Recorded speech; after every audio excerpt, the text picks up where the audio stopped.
Lo que vamos a ver ahora es el proceso de la glucólisis. La glucólisis es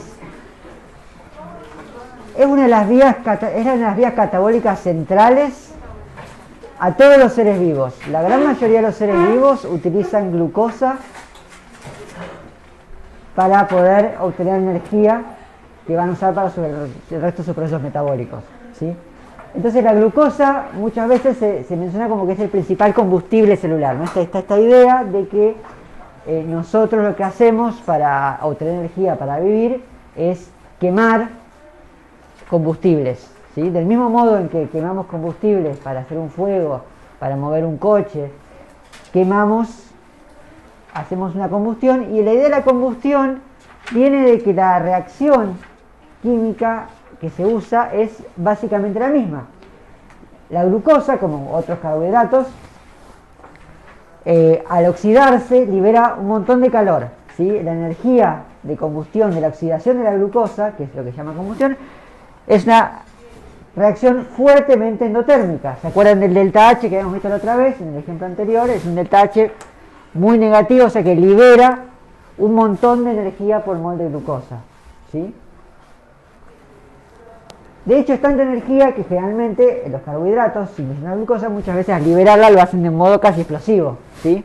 Si yo combino el carbohidrato con el oxígeno, lo que hace es liberar energía de un modo bastante violento, y esa liberación lo que hace es produce como producto final de la reacción dióxido de carbono y agua, ¿sí? En general, una combustión lo que te libera es dióxido de carbono y agua. Ahora bien, el problema es que esta cantidad de energía es muy grande, ¿sí? Si nosotros quemáramos, como quien quema con un fósforo, la glucosa, no llegaríamos muy lejos, nos tostaríamos muy rápidamente, ¿sí? Las células no pueden manejar la cantidad de energía que existe en una molécula de glucosa si la liberamos toda a la vez. Entonces, la oxidación biológica lo que hace es dividir el proceso de oxidación de la glucosa en pasos mucho menores, ¿sí? La idea es, imagínense que si la glucosa está en un nivel alto de energía y el dióxido de carbono y el agua en un nivel bajo, lo que se hace es se va liberando a través de una corriente, esa corriente se va acoplando a otras reacciones que lo que hacen es ir almacenando esa energía, y si la energía se almacena, o sea, en este caso, toda la energía se libera como calor, nada se almacena, nada queda como forma útil, y el lugar donde tiene lugar este proceso se calienta un montón. En cambio, dentro de una célula, que lo que sucede es que se libera en pequeños pasos, gran parte de esa energía, vamos a ver cuánto, se almacena, o sea que se transfiere a otra forma de energía química almacenada, y por lo tanto esa fracción de energía no se va a liberar como calor, con lo cual el calor liberado mediante este proceso es mucho menor y mucho más manejable que el calor liberado por este proceso.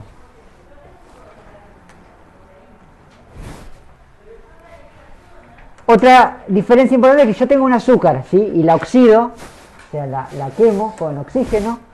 Primero necesito una cantidad bastante alta de energía de activación. Acuérdense que la energía de activación es la energía inicial que tenemos que darle a la reacción antes de que se produzca. Una vez que se produce, capaz que después me libera mucho más, pero para empezar necesito energía alta. Entonces ustedes, para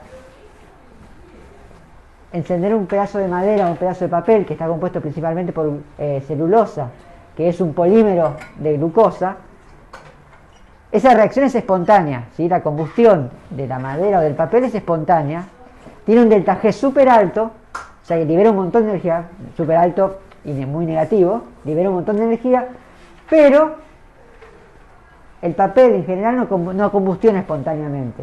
¿Y eso es por qué es? Porque para empezar tienen que superar una energía de activación muy alta.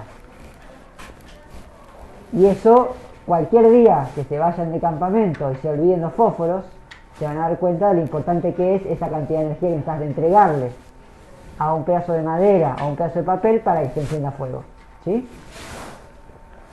En cambio, y una vez que se libera todo de una, con mayor liberación de calor. Ustedes podrían, si calientan agua, pueden usar es parte de esa energía, de ese calor de otra manera, pero la mayor parte se libera como calor. En cambio, dentro de una célula lo que sucede es que se hace una serie de pasos pequeños, cada uno de los cuales tiene una energía de activación pequeña, ¿sí? Típicamente mediada por enzimas, que les permite liberar de a poco y activar en el camino estas moléculas transportadoras de energía, ¿sí? O sea que cuando yo oxide un azúcar en una célula, lo voy a hacer de a pequeños pasos y voy a tratar de que en esos pasos los que liberen energía se acoplen con la síntesis, por ejemplo, de ATP a partir de ADP o la síntesis de NAD reducido a partir de NAD, ¿sí? Entonces lo que vamos a ver ahora, que la glucólisis es un ejemplo de esas vías metabólicas que paso a paso, y son muchos pasos, van transformando, degradando una molécula más grande y liberando energía en el proceso, ¿sí? Entonces, la glucólisis, el objetivo principal de la glucólisis es convertir una glucosa, una molécula de glucosa de 6 carbonos, en 2 moléculas de 3 carbonos que se llama ácido pirúvico, ¿sí? O piruvato. El ácido pirúvico, generalmente, como en todos estos sistemas se encuentran en solución, típicamente cuando está en solución se ioniza y lo que forma es el anión piruvato, ¿sí? Con lo cual ustedes lo van a leer tanto como ácido pirúvico como piruvato. Típicamente en un sistema acuoso, que es como todos los sistemas vivos, está en formato de piruvato, y aparte piruvato es más corto de escribir que ácido pirúvico, con lo cual hay 2 grandes razones para que siempre se lo vea como piruvato, pero básicamente es lo mismo. Hay requisitos, ¿sí? Para empezar tenemos que activar el proceso. Activar el proceso requiere convertir 2 ATPs a ADPs. ¿Qué va a pasar? Lo que va a pasar es que en ese ATP la molécula de glucosa se va a fosforilar, va a recibir 2 grupos fosfatos y va a quedar activada, ¿sí? Y genera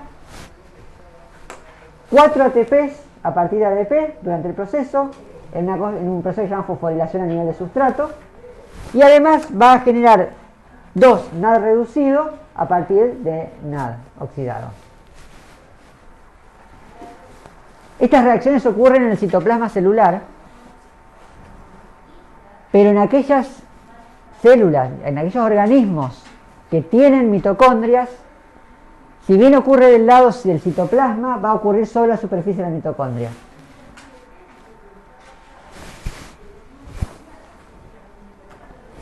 El resumen del proceso es el siguiente. Largamos con una glucosa, ¿sí? 6 carbonos, anillo de 6 carbonos.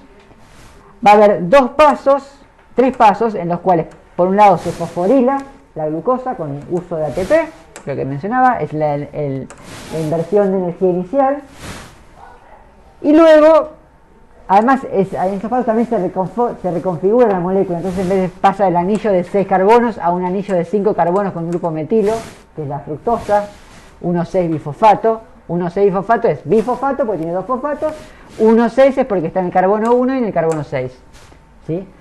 Y a partir de acá lo que se hace es se cliva, se parte esa molécula en 2 moléculas distintas de 3 carbonos. Una de las moléculas se procesa directamente, la otra se transforma, son lo que se llama isómeros. En química, isómeros son 2 moléculas que tienen la misma composición de átomos, pero distinta configuración, ¿sí?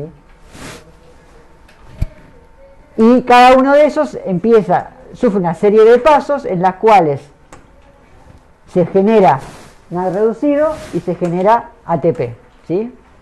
Se generan, para cada una de esos 2 moléculas de 3 carbonos se genera un NAD reducido y 2 ATPs. O sea que en total son 4 ATPs y 2 NAD reducidos. Y si descontamos los 2 que le tenemos que poner, la ganancia neta van a ser 2 NAD reducidos y 2 ATP. ¿Sí? Eso es químicamente lo que está pasando. Entonces, si más o menos entienden qué es lo que tiene que pasar, lo que tiene que pasar es que tenemos que pasar de glucosa, tenemos que activarla. ¿Y quiénes hacen todo esto? No, enzimas. O sea, cada una de estas flechitas es una reacción. Y cada una de estas flechitas va a estar mediada por una enzima, ¿sí? Esos son los pequeños pasos que mostramos antes. Esos son los pequeños pasos. No todos los pasos liberan energía, ¿sí? muy grande la energía que hace.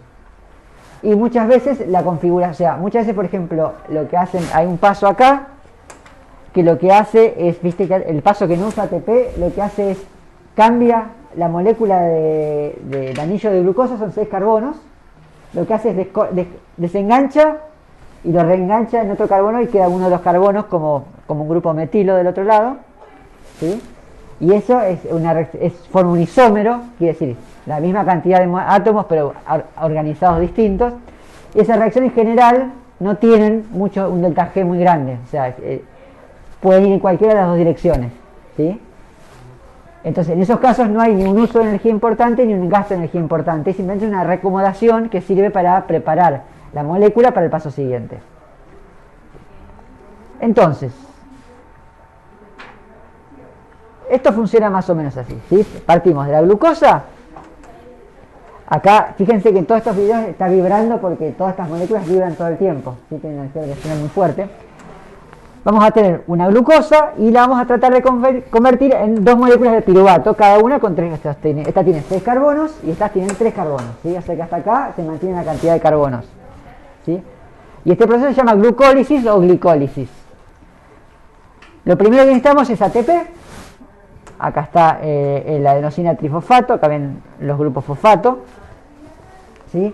Ese ATP, ese proceso en las células que tienen mitocondrias, que son estas cosas naranjas, en la superficie externa de la mitocondria están agrupadas todas las enzimas necesarias para hacer todos estos pasos, ¿sí? Entonces, si ustedes se acercan, se acuerdan que la membrana es la membrana fosfolipídica, tiene una bicapa, es un mosaico fluido, ¿sí? Está representado por esta base de color más gris, y todo lo que está acá son las distintas enzimas. Acá vemos una molécula de glucosa. Todo esto está pasando en con un montón de otras sustancias, ¿sí? Y acá lo primero que sucede es la fosforilación de la glucosa para hacer glucosa 6-fosfato por una enzima que se llama exoquinasa. ¿Vieron lo que yo les decía? Las enzimas que fosforilan se llaman quinasas, ¿sí? Esta exoquinasa después le va a pasar el producto a una segunda enzima que se llama fosfoglucosa isomerasa, que lo que hace es transforma la glucosa 6-fosfato, la rompe el anillo, le deja el carbono afuera y queda una fructosa, que es un anillo de 5 con el metilo, que con el grupo fosfato, ¿sí? Acuérdense, si están fosfatadas están activadas. La siguiente es una enzima que se llama fosfofructoquinasa, ¿sí?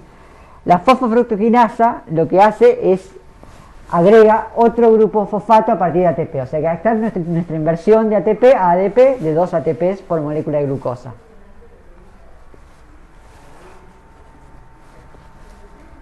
Fíjense también que eso libera protones, que son las bolitas blancas que aparecen.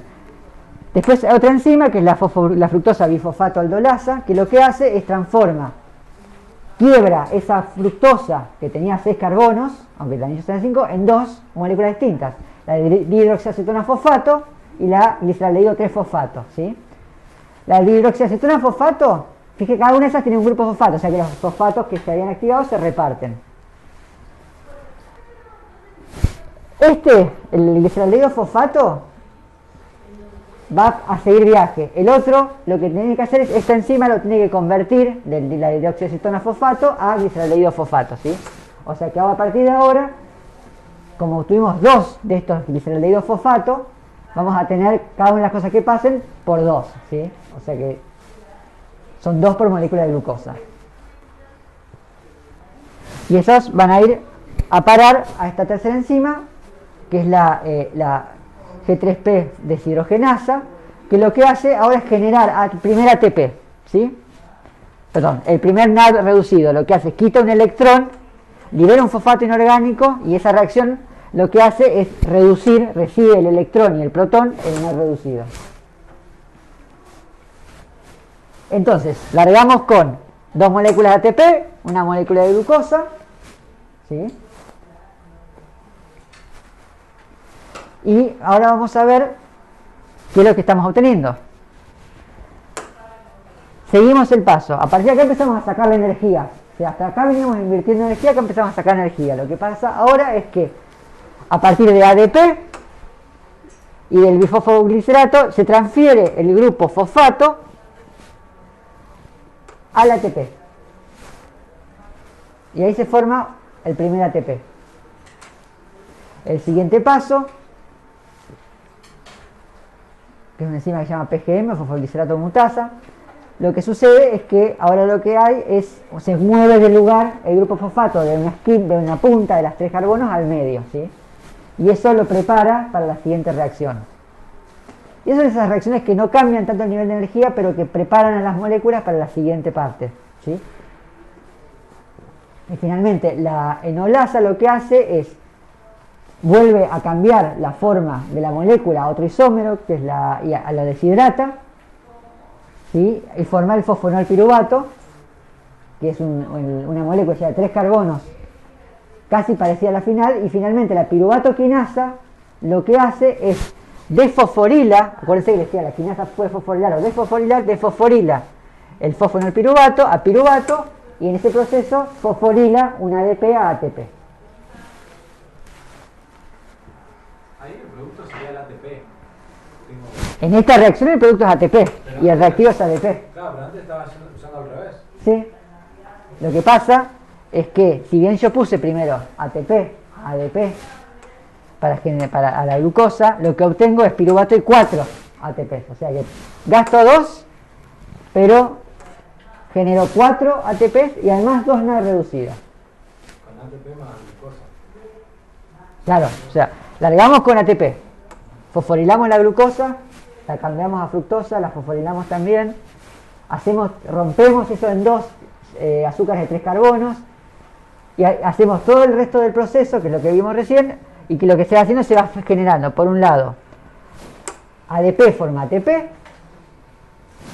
2 por molécula, pero como eran 2 moléculas de 3 carbonos nos quedan 4, y además también se produce la reducción de NAD, ¿sí? 1 por molécula, con lo cual me quedan 2 NAD. ¿Qué significa fosforilar? Fosforilar es cuando algo recibe un grupo fosfato, ¿sí?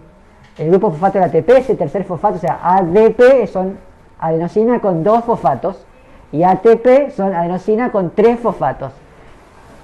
Cuando yo fosforilo el ADP, obtengo ATP, ¿sí?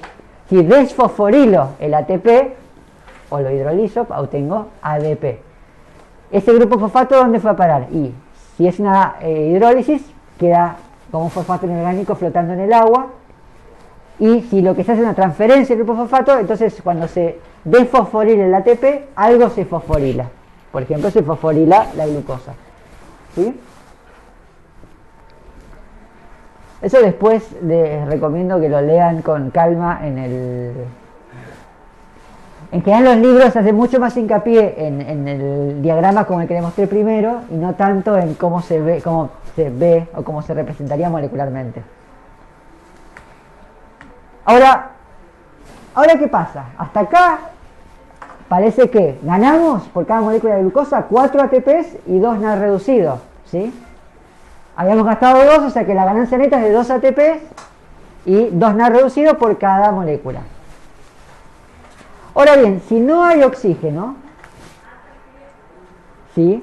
Recuerden que los electrones, cuando se reduce el gliceraldehído 3-fosfatos, pueden formar ATP por un lado y el NAD reducido. Si no tenemos oxígeno o alguna otra molécula que acepte los electrones, ¿sí? Lo que suelen hacer las células es, tienen que regenerar el NAD, o sea, el NAD no hay NAD infinito para usar, eso es una cosa que es muy dinámica, ¿sí?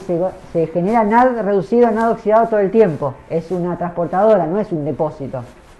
Por lo tanto, muchas veces las moléculas necesitan, para seguir haciendo glicólisis, sacar ATP, necesitan recuperar, o sea, volver a oxidar ese NAD para poder volver a reducirlo, ¿sí? Para mantener el ciclo. Es como que si yo estoy transportando cosas de un lugar al otro en un carrito, ¿sí? Y tengo una cantidad de X de carritos, llega un momento que si yo me llevo todos los carritos al otro lado y no traigo ninguno de vuelta, me quedo sin posibilidad de transporte. Acá pasa lo mismo. Entonces, en aquellas células que no tienen algún aceptor de electrones, como suele ser el oxígeno, lo que se hace para regenerar ese NAD es el NAD reducido va a oxidar a típicamente el piruvato que había producido la reacción, ¿sí? Ese proceso se llama fermentación. Los dos tipos más comunes de fermentación, la fermentación etílica, que es la que forma el etanol, y es la que hacen las levaduras, la levadura de cerveza, y la fermentación láctica, que es la transformación del ácido pirúvico en ácido láctico, ¿sí? La fermentación etílica la hacen un montón de organismos, es fundamental para nuestra industria alimenticia, es la que permite la fermentación de las bebidas alcohólicas, la que permite la fermentación que genera dióxido de carbono en las levaduras que hacen pan. Los animales solemos usar fermentación láctica, en la cual lo que hacemos es generar ácido láctico, ¿sí? Cuando nosotros tenemos que empezar a usar energía de repente, por ejemplo salir corriendo porque acabamos de ver que se nos va el colectivo, muchas veces no estamos fisiológicamente en la condición de estar bien oxigenados y tener oxígeno en todos los músculos. Entonces lo que hacen los músculos es empiezan a usar energía muy rápido, y las células musculares lo que hacen es empiezan a hacer glicólisis a lo pavo, ¿sí? Y como hacen glicólisis a lo pavo y solamente hay tanto NAD, lo que hacen entonces, como todavía no llega suficiente oxígeno para usar las vías aeróbicas, las vías que vamos a ver ahora, lo que hacen es, para regenerar el NAD, es transforman ese piruvato en ácido láctico, ¿sí? Ese ácido láctico se va acumulando, cambia el pH y hace que cada vez, cuando el pH se acidifica, las reacciones que hacen que podamos mover las fibras musculares se hacen cada vez más difíciles. Con lo cual, ¿qué pasa? Nos cansamos y nos dan calambres. Generalmente, cuando finalmente todo el resto del cuerpo empieza a actuar, empezamos a acelerar la tasa de respiración, a acelerar la tasa de circulación, se acelera el corazón para mandar más oxígeno al cuerpo, finalmente llega el oxígeno, ¿sí? Y entonces ese ácido láctico se recupera, se va a transformar en el piruvato y sigue en la vía que vamos a ver ahora. Aquellos organismos que son anaeróbicos, es decir, que no necesitan oxígeno y que típicamente el oxígeno les es tóxico, solo pueden hacer glicólisis, ¿sí? Y en esa glicólisis, al tener que usar el NAD para para oxidar al piruvato, la energía almacenada en ese NAD, por supuesto, no queda utilizable para otras reacciones. En cambio, cuando hay oxígeno, se puede usar el oxígeno como aceptor final de electrones, ¿sí? Y eso permite el proceso que se llama respiración celular. Cuando hablamos de respiración en metabolismo, y hablamos de respiración en bioquímica, estamos hablando de un proceso distinto al inhalar y expirar aire, ¿sí? En biología, en general, ese proceso lo llamamos intercambio de gases. La respiración, en el contexto de la biología y de la fisiología, se refiere casi siempre al proceso bastante complejo de seguir aprovechando la energía de ese piruvato y degradarla hasta liberar dióxido de carbono y agua y un montón de energía, ¿sí? Entonces la respiración, y esto es una definición importante, es el proceso catabólico que continúa degradando el ácido pirúvico hasta formar dióxido de carbono y agua. ¿Dónde tiene lugar la respiración celular? En la mitocondria. Y la respiración consiste en dos etapas que, si bien tienen lugar muy cercanamente, son como conceptualmente bastante distintas. Por un lado, hay algo que se llama el ciclo del ácido cítrico o ciclo de Krebs, ¿sí? En ese ciclo lo que sucede es que se incorpora el carbono que viene del ácido pirúvico a un ciclo de reacciones que va generando algo de ATP y un montón de NAD reducido. El segundo paso se llama cadena de transporte de electrones, y lo que sucede ahí es que los electrones que están en ese NAD reducido son transportados y llevados a una serie de proteínas que van moviendo esos electrones en una cascada que va bajando el nivel de energía, y lo que hace esa cascada es generar un gradiente de protones al caer en una membrana mitocondrial. Eso es el equivalente a ir llevando agua a un reservorio elevado. Ese agua lo que tiene, así como el agua en el reservorio elevado tiene una alta energía gravitatoria potencial que se puede usar para mover una turbina para generar electricidad. En la mitocondria lo que sucede es que esos protones, ese gradiente de protones, se utiliza para mover una turbina biológica que hace ATP a partir de ADP. Y cuando digo turbina no es una metáfora tan metafórica, como van a ver en un ratito. Este proceso genera alrededor de 32 y 34 moléculas de ATP adicionales por molécula de glucosa que se procesó al principio, o sea, por par de moléculas de piruvato, ¿sí? Comparen eso con las 2 moléculas de ATP que tenemos en una glicólisis en un organismo aeróbico y van a ver la diferencia que hace tener la capacidad de hacer respiración celular a nivel energético. Es un proceso súper eficiente, recupera aproximadamente el 40% del delta H total, de la energía total de la combustión de la glucosa, que si en algún momento revisan las eficiencias típicas de los procesos de conversión, van a ver que es una eficiencia súper alta. Todo esto tiene lugar en la mitocondria, ¿sí? La mitocondria es una organela de las células eucariotas. Está formada por 2 membranas, una externa y una interna. La interna se pliega en una serie de estructuras que se llaman crestas mitocondriales.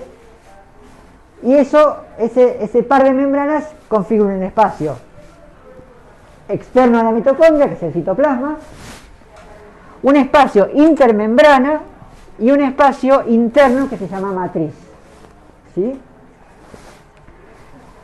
En el espacio externo, en el citoplasma, es donde ocurre la glucólisis. En el espacio interno, el piruvato se mueve al interior de la mitocondria y ahí van a ocurrir, primero, una transformación en la que el piruvato pierde un carbono a dióxido, entonces se forma el dióxido de carbono y queda con un grupo acetilo de 2 carbonos que se incorpora una coenzima que se llama coenzima A. Y ese grupo va a incorporar esos 2 carbonos a otra molécula de 4 carbonos en las células de ácido cítrico, ¿sí? Y a su vez, eso va a generar electrones libres que se van a hacer bajar a través de la cadena de transporte de electrones para generar el ATP, ¿sí?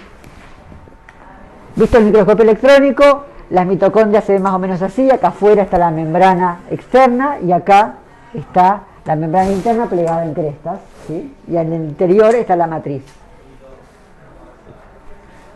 Probablemente la mayoría de las veces las mitocondrias parecen como una especie de salchichita, un porotito, pero las mitocondrias en realidad son bastante dinámicas, ¿sí? Esto es un video hecho en un tipo de óptica que se llama Nomarsky o de contraste diferencial de interferencia diferencial. Y acá lo que se ve, todas estas cositas son mitocondrias. Las mitocondrias son elongadas, cambian de tamaño, se ramifican y se mueven. Hay algunas tinciones que nos permiten hacer que las mitocondrias se vean fluorescentes en un microscopio de fluorescencia. No son como lo muestran así redonditas, sino como en esa forma, como un gusano, claro. Sí, y puede estar ramificado. Lo que pasa es que generalmente todos los dibujos, primero que están simplificados para que entren en un diagrama, y segundo que muchas veces se hacen con cortes al micrótomo, y esos cortes casi nunca enganchan la mitocondria del largo, siempre la van a enganchar o de costado o en algún ángulo, ¿sí?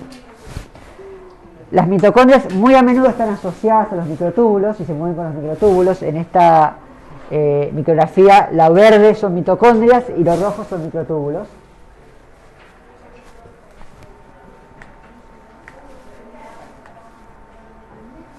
Las mitocondrias muchas veces están asociadas a lugares donde hace falta energía. Entonces, en núcleos que están por dividirse o sintetizando ADN, va a haber muchas mitocondrias cerca. También es común encontrarlas, por ejemplo, en la cola de los espermatozoides, en el axonema, que es una estructura que usa mucha energía para mover los flagelos. Eso está, si uno lo mira, está rodeado como de mitocondrias envueltas alrededor que están generando energía que necesita ese sistema. Acá hay otra también de mitocondrias, lo verde es el núcleo, es el ADN. Y acá lo que se ve es eso, que las mitocondrias son muy dinámicas, se pueden ramificar, ¿sí? Y no son simplemente paquetes en forma de salchicha que andan ahí quietos en la célula haciendo lo suyo. Bien, entonces el ciclo del ácido cítrico empieza, antes de llegar al ciclo, lo que tiene que pasar es que el piruvato, que tiene 3 carbonos, va a perder el grupo que tiene carbono y 2 oxígenos, que sale como dióxido de carbono, y se va a asociar a una coenzima. Las coenzimas son moléculas bastante grandes y complejas que junto con las enzimas median la reacción. Típicamente lo que hace en este caso la coenzima A, lo que hace es se une a esos 2 carbonos. Esto que queda acá se llama grupo acetilo, ¿sí? Y se une a la coenzima A por un enlace de sulfuro, que está acá. La coenzima A se mueve y entra en el ciclo, y lo que hace es que se combina con un compuesto de 4 carbonos, ¿sí? Acuérdense, teníamos 3 carbonos, perdimos 1 de dióxido de carbono, nos quedan 2 carbonos. Combinamos estos 2 carbonos con los 4 carbonos del oxalacetato y formamos citrato o ácido cítrico, por eso se llama ciclo del ácido cítrico. Lo que va a ocurrir ahora es una serie de reacciones que lo que van haciendo es, por un lado van decarboxilando, recarboxilar es sacarle un carbono, típicamente junto con un grupo con los oxígenos para formar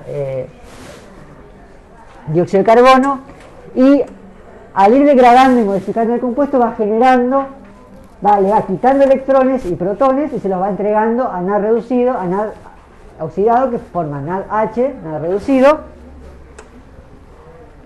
Y a veces también se generan compuestos de alta energía, como en una pasa que genera GTP, que se puede usar para formar ATP, ¿sí? Hay otro paso en el que se usa otro aceptor de electrones, que se llama el FADH, ¿sí? Flavina, adenina y nucleótido, que básicamente es similar al NAD en su función. Y finalmente el ciclo lo que hace es regenera el oxalacetato de 4 carbonos, que va a poder combinarse nuevo con los 2 carbonos que trae otra coenzima A con el acetilo, ¿sí? De nuevo, esto es el diagrama general de lo que pasa. De vuelta, al igual que el otro, esto está mediado por enzimas, ¿sí? Entonces, y esta vez, esto que ocurre adentro de la mitocondria. Y es por eso que la glicólisis en los organismos que tienen mitocondrias ocurre en enzimas que están pegadas al lado de afuera, para que todo esté espacialmente mucho más cerca y no haya que transportar el piruvato de una punta de la célula a la otra.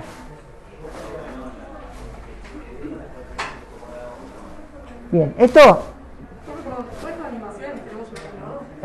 ¿Todas estas animaciones están en el animador? Sí, están en YouTube. ¿Me cargó? ¿Cuántas son enzimas? Todas esas son enzimas y todos los chiquitos son todas las reactivos y productos, ¿sí? O sea que las enzimas son tipo estar como a escala de velocidad, son más grandes. Siempre. Y sí, pues son proteínas, son moléculas mucho más grandes. Partimos entonces de oxalacetato, que tiene 4 carbonos. Ese oxalacetato se va a combinar con la coenzima A en un acetil-CoA, ¿sí? Y ese acetil-CoA lo que va a hacer es se va a combinar con el ácido oxalacético de 4 carbonos en ácido cítrico de 6 carbonos y va a liberar la coenzima A, que se va a buscar otro grupo acetilo, ¿sí? Este ácido acético de 6 carbonos es procesado por otra enzima que se llama conitasa, que lo que va a hacer es catalizar la transformación de citrato a isocitrato. Son isómeros, esto no es energía, simplemente está reacomodando la célula, la molécula.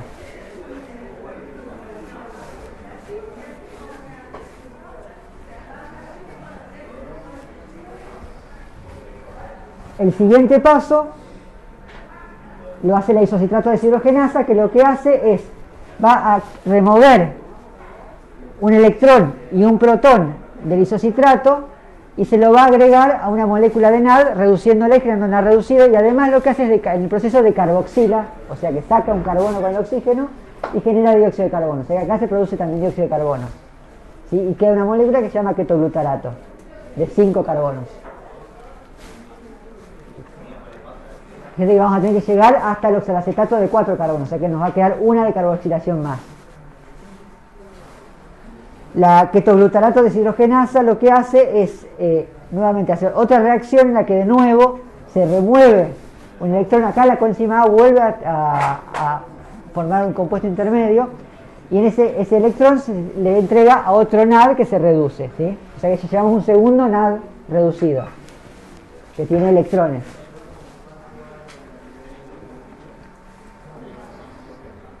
Y acá también lo que se produce es una liberación de dióxido de carbono. Entonces ya ahora llegamos a una molécula que tiene 4 carbonos asociada a la coenzima A.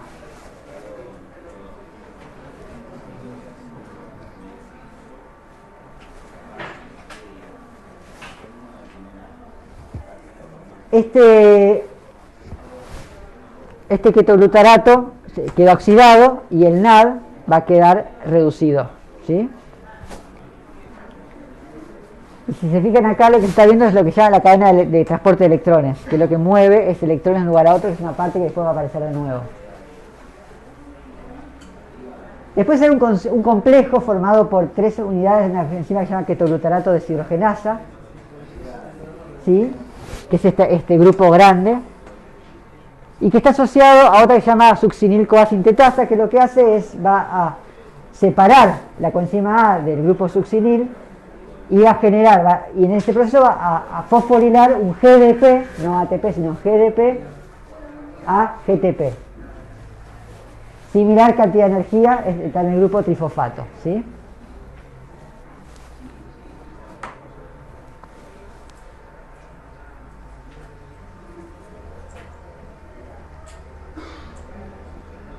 El paso siguiente es deshidrogenar este succinato. Acuérdense que ya estamos en 4 carbonos, o sea que ahora lo único que tenemos que hacer es seguir procesando la molécula, no se va a ver más degradación, porque tenemos que regenerar el oxalacetato.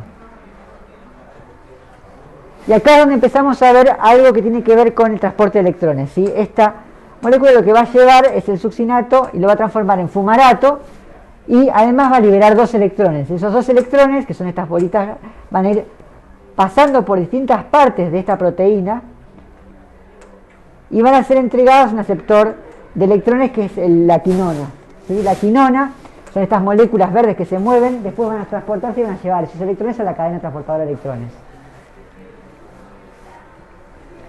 Finalmente, acá lo que se hace es regenerar el oxalacetato, o sea, el fumarato, que es otro compuesto de 4 carbonos, se transforma en malato con incorporación de agua. Y finalmente la malato deshidrogenasa lo que hace es retira un último electrón, o reduce un último NADH y genera el oxalacetato, que es la molécula con la que empezamos el ciclo. ¿Sí? Entonces lo que hacemos es tomamos esa molécula, le agregamos los 2 carbonos que venían del acetil-CoA, empezamos un ciclo donde vamos decarboxilando, vamos generando ATP y vamos generando NADH y después hasta regenerar el oxalacetato inicial. ¿Sí?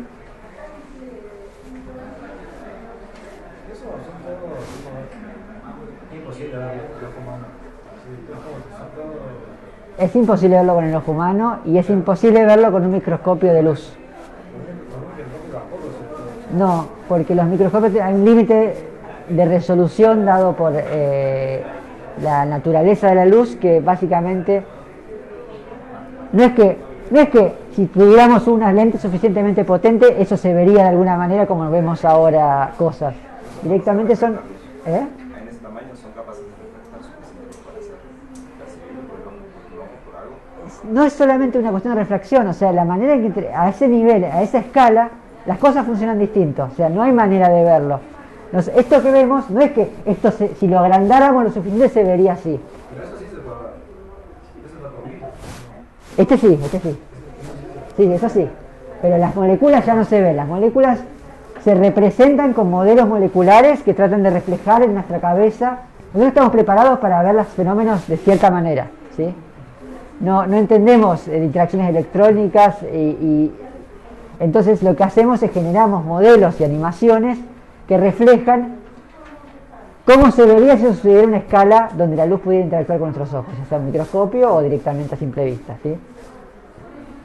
Pero son solo modelos, no es que si ustedes tuvieran un microscopio con suficiente aumento lo verían así. O sea, no se vería directamente, no hay un se ve de tal manera. Bien, y ahora entramos en la segunda parte, que es la cadena de transporte de electrones, ¿sí? Acá la idea es la siguiente. Hasta ahora estuvimos obteniendo de todas estas reacciones, ¿dónde está la energía? ¿A dónde quedó? ¿En qué moléculas? ATP, ¿y qué más? Acá no hubo mucho ATP. Acá no hubo mucho ATP. ¿Qué es lo que se está formando todo el tiempo? El NAD reducido. El NAD reducido lo que tiene es que recibió un electrón y un protón, ¿sí? Entonces, ahí está la energía, porque en donde le cae el electrón es una posición de alta energía. Ese electrón se muere porque es un lugar a un nivel más cercano al núcleo, ¿sí? Entonces lo que va a pasar ahora es que ese electrón va a ser transferido por una serie de una mano a otra, y cada mano va a bajar un poquito su nivel de energía, o sea que el electrón va a ir hacia donde quiere, que es a posiciones en moléculas más cerca del núcleo. Y finalmente va a ir a parar ¿a dónde? ¿Quién es el último aceptor de electrones? El que se queda con los electrones al final de todo. Y que le gustan muchísimo los electrones. El oxígeno, ¿sí? El oxígeno es el aceptor de electrones en esta cadena. No necesariamente tiene que ser oxígeno. Hay otros átomos, otras moléculas que pueden aceptar electrones con casi igual alegría que el oxígeno. Por ejemplo, el azufre. El azufre es un típico aceptor de electrones en sistemas donde no hay oxígeno disponible, ¿sí? Las bacterias sulfurosas, por ejemplo, lo que hacen es usar el azufre como aceptor final del oxígeno, y en vez de liberar agua, que es H2O, ¿qué liberan? Si no hay oxígeno, H2S, que es sulfuro de hidrógeno. Si vos, en vez de tener oxígeno, o sea, si el oxígeno cuando le das los electrones te genera agua, y si vos en vez de usar oxígeno usás azufre, y le pones hidrógeno, te queda H2S, que es sulfuro de hidrógeno. Bien, entonces, este proceso lo que hace, la idea es, vos tenés los electrones de alta energía que están en el NAD reducido, vienen del ciclo de Krebs o de la glucólisis, ¿sí? Y lo que haces es, los usás para secuencialmente reducir una serie de moléculas que a su vez se oxidan reduciendo otras, y se oxidan reduciendo otras, y se oxidan reduciendo otras, y al final terminan reduciendo el oxígeno y formando agua. Siempre siempre se reduce por cada dos electrones. Cada proceso de C2, C2, C2. En realidad es porque necesitas dos electrones para formar una molécula de agua a partir de oxígeno y dos protones, ¿sí? Pero el proceso es más continuo. Entonces, esto lo que te permite es bajar la energía de los electrones en pequeños pasos. Y la pregunta es, ¿para qué? ¿De qué sirve hacer eso? O sea, ¿para qué sirve liberar la energía de los electrones en pequeños pasos?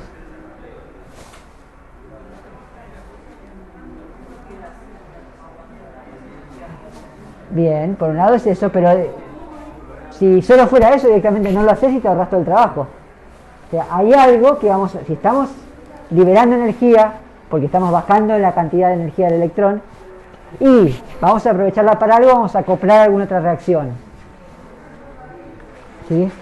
Entonces, cuando pasa esto, las moléculas de oxígeno reciben los electrones, se reducen oxígeno, los electrones se mueven a niveles más bajos, y lo que sucede es que la energía que se libera a medida que van bajando de nivel energético los electrones, se usa para bombear protones al espacio intermembrana.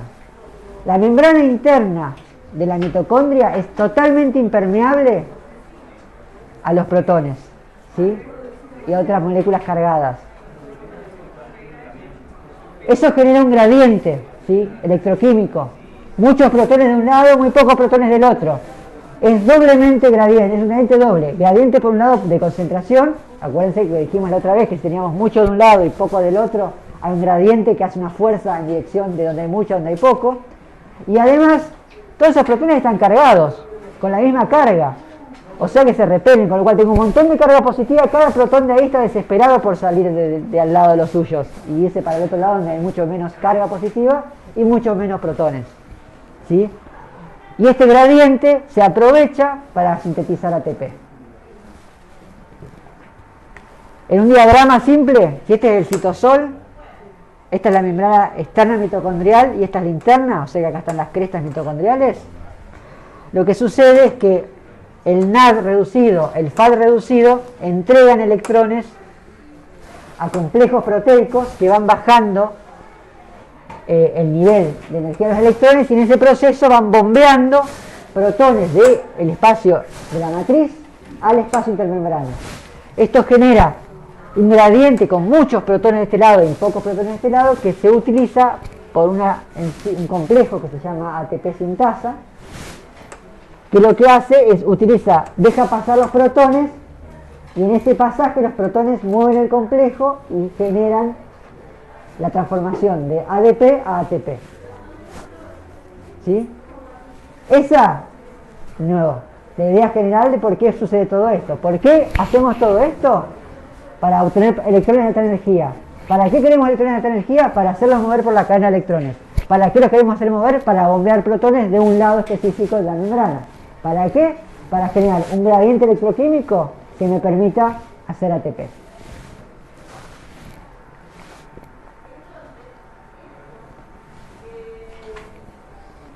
Entonces, eso de vuelta ocurre en la mitocondria, va a ocurrir en una interacción entre la membrana externa de la mitocondria, donde afuera están las enzimas que hacen la glucólisis, y la parte interna de la mitocondria, que tiene estas crestas mitocondriales, que van a tener un sistema de moléculas donde están, por un lado, las que hacen el ciclo de Krebs, y por el otro lado, las que hacen transporte de electrones. Entonces, acá tenemos nuestra membrana, capa lipídica, y lo que vamos a tener acá es una diferencia de concentración de protones. ¿Sí? Tenemos protones de un lado, este es el espacio intermembrana, y este es el espacio de la matriz. ¿Sí? Esto es lo que, a esto lo que queremos mantener, un gradiente. ¿Se ve el gradiente? Claro, acá hay un montón y acá hay un poquito.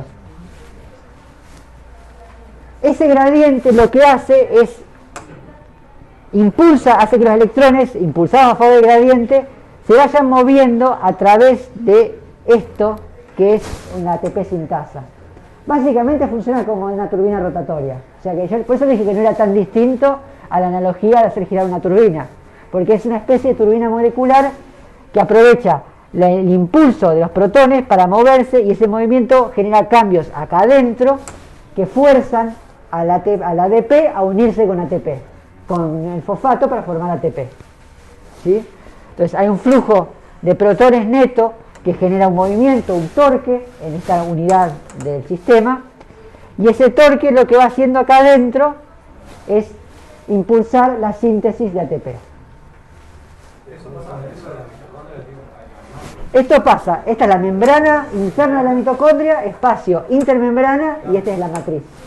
O sea que mirando para el interior de la mitocondria. ¿Desequilibra por la cantidad de protones de los dos lados? Deja de funcionar. ¿Deja qué? De funcionar. Y ahí Muere. Y si deja de funcionar no hay ATP. Por eso que necesitamos todo el tiempo consumir glucosa. ¿Eso no es lo que genera el cianuro? Importante, que corta el trabajo de una de las proteínas. Sí. El transporte. exactamente, lo que sucede acá es que ven, estos son los complejos de proteínas que van a mover los electrones por dentro, y en ese proceso van a bombear cualquier protón que encuentren de este lado cerca para este lado. ¿Sí?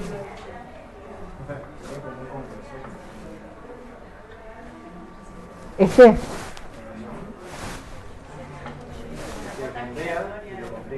Sí. ¿Y solamente lo que pasa son protones?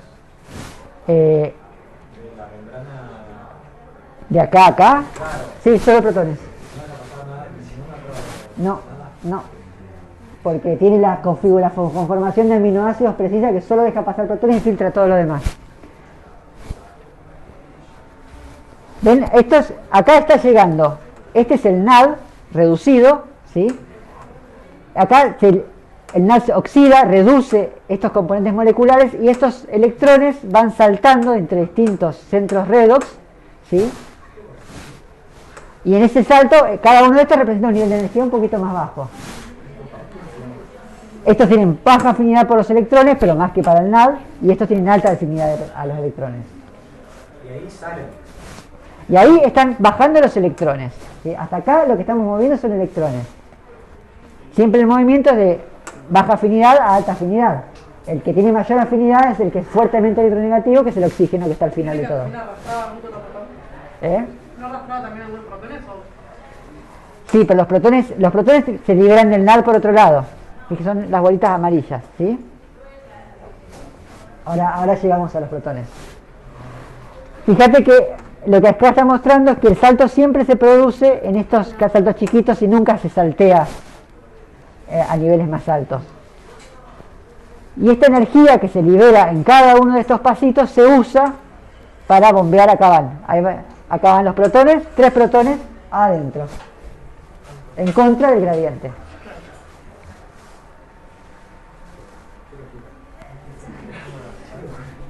Profe, ¿cómo se sabe todo esto? ¿Cómo se aprendió? Si no se puede ver de manera microscópica. ¿Qué se nos ocurrió todo eso? Hay la gran posibilidad de todos esos modelos estén todos mal. No hay una gran posibilidad. Siempre hay una posibilidad que el modelo esté mal o que sea incorrecto, pero cada vez es menor. Ah, ¿en serio? Claro, porque cada vez aprendemos más. ¿Cómo te das cuenta? ¿Cómo aprendes? Una cosa, y sí, investigación científica. Eso es lo que están aprendiendo a hacer ahora. Los electrones de este complejo van a parar, del complejo 2 salen del FAD, no del NAD. La cadena es más corta y van a parar a esta molécula que se llama ubiquinona. La ubiquinona es una molécula que es anfipática y por lo tanto puede moverse, es la coenzima Q, que puede moverse libremente en la membrana. Entonces eso lo que va a hacer es transportar estos electrones al otro complejo. ¿Es otra forma distinta de dar electrones? Son todas maneras distintas de mover electrones, ¿sí? Acá la ubiquinona llega hasta acá, el complejo número 3, y le entrega los electrones a otra molécula que está del lado de adentro, ¿sí? El citocromo C, que también la va a transportar. De una mitocondria.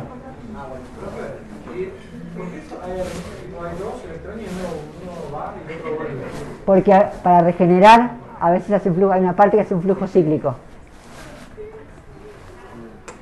¿Sí? Acá lo que está mostrando es el paso final, que es que le llega el oxígeno, ¿sí? El oxígeno recibe electrones, se enlaza temporalmente con la coenzima y luego llega hidrógeno, forma un grupo oxidrilo, llega otro protón y forma agua.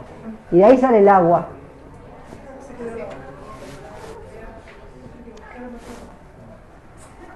O sea que ya vimos dónde sale el dióxido de carbono, ya vimos dónde sale el agua y por qué se necesita oxígeno y a dónde va para el oxígeno, ¿sí?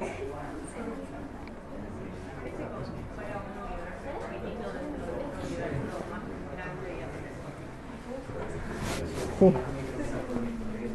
¿Esa es una representación de la pared mitocondrial? Esa es del lado interno de la membrana mitocondrial, o sea que eso está visto desde el lado de la matriz.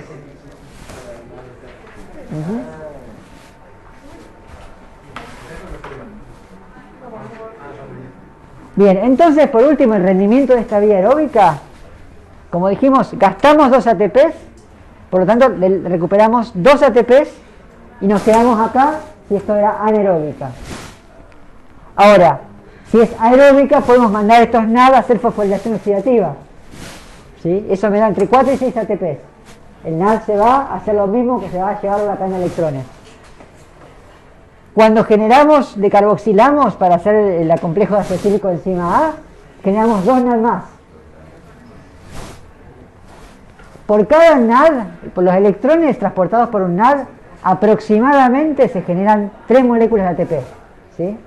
O sea que un NAD equivale a 3 ATP, aprox. Porque fíjense que no es una reacción directa.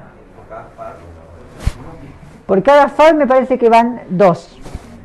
¿Sí? Acá tenemos 2 FAD, 4 ATP. O sea que el ciclo del ácido cítrico genera 2 ATP por un lado y además genera 6 NAD y 2 FAD. Por lo tanto te generan 18 ATP más 4, con lo cual te quedan entre 32 y 34 ATPs debidos específicamente a fosforilación oxidativa. ¿Sí?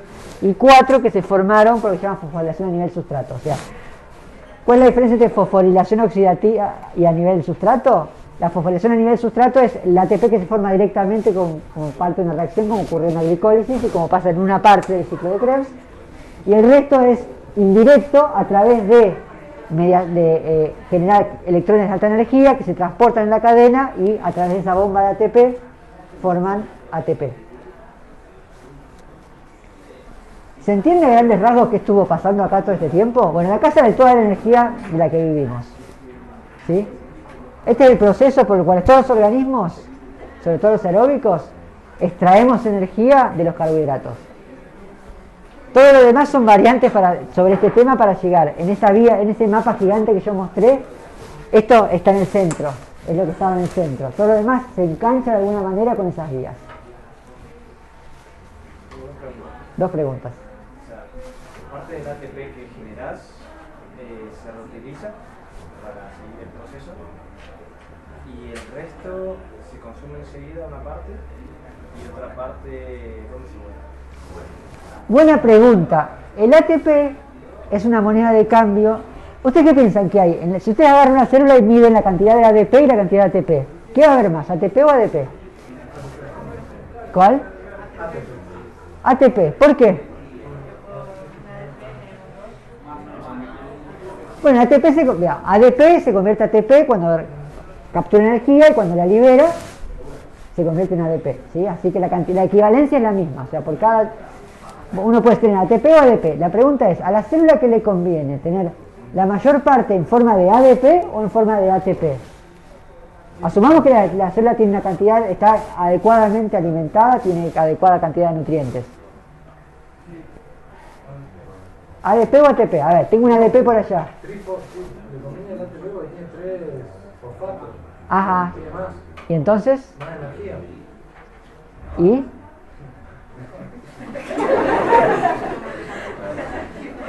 Está más power. Ese razonamiento es la lógica que uno primero hace. Dice, claro, no, si estás bien tenés un montón de ATP, es como tengo un montón de plata. ¿Sí? ¿Qué es mejor? Sobre todo, esta es una gran pregunta, nosotros vivimos en Argentina y ahora en el mundo también. ¿Qué es mejor? ¿Tener un montón de pesos en el banco? ¿O tener un montón de cosas compradas con esos pesos? Cualquier economista te va a decir que lo mejor que puedes hacer es tener inversiones, ¿sí? Que después las puedas convertir rápidamente en pesos, ¿sí? Que puedas liquidarlas rápidamente para generar dinero que puedas usarla para invertir en otra cosa. Pero no tiene mucha utilidad tener un montón de ATP dando vuelta, por 2 motivos. Primero porque el ATP es inherentemente inestable. Espontáneamente podría liberarse a energía de ADP sin estar acoplado. Lo segundo es eso que hablamos al principio del tema de la dirección de las reacciones. Acuérdense que la hidrólisis de ATP, o sea, la formación de ADP a ATP con absorción de agua o la liberación de agua y ADP, es reversible. Si yo tengo un montón de ATP, ¿qué reacción se va a favorecer? ¿Qué va a ser más fácil? ¿Hacer más ATP o que ese ATP se transforme en ADP? Que se transforme. Entonces, si yo quiero mantener la reacción hacia el aprovechamiento de energía y la formación de ATP, lo que me conviene es tener un montón de ADP. Con lo cual, en realidad la célula la mayor parte del tiempo tiene ADP. La mayor concentración es de ADP. Y ese ATP, una vez que se forma, rápidamente es llevado a donde va a ser utilizado. ¿Sí?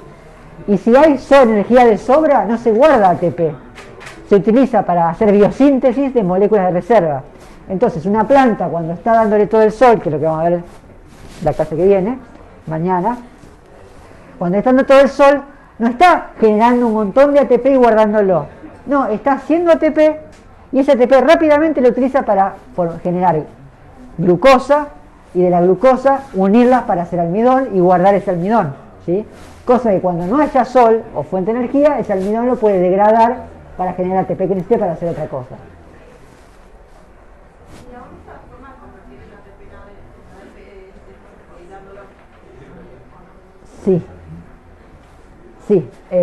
La diferencia es que uno puede hacer una hidrólisis en la cual se desfosforila, queda el fosfato inorgánico flotando y con incorporación de una molécula de agua, o ese fosfato hace una fosforilación a otra molécula, entonces ese fosfato se transfiere.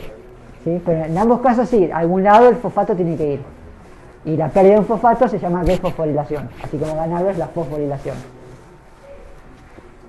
Pero cuando ocurre fosforilación simultáneamente. Y si alguien se fosforila, alguien se desfosforila. Es como si alguien se oxida, alguien se reduce. Siempre hay una de cal y una de arena. La regla del metabolismo y la química. ¿Alguna otra duda? Bueno, les recuerdo, en el PDF que está, no están los videos, porque creo que pesa como 400 megas la presentación con los videos. El enlace lo voy a poner, si no hice tiempo de ponerlo, son todos de YouTube. Lo que sí puse es, estoy armando una playlist de videos, de estos videos en YouTube, que creo que no la hice pública todavía, pero se llama Metabolismo, que ahora cuando llegue, no está pública todavía, así que no la vamos a ver. No, pero no,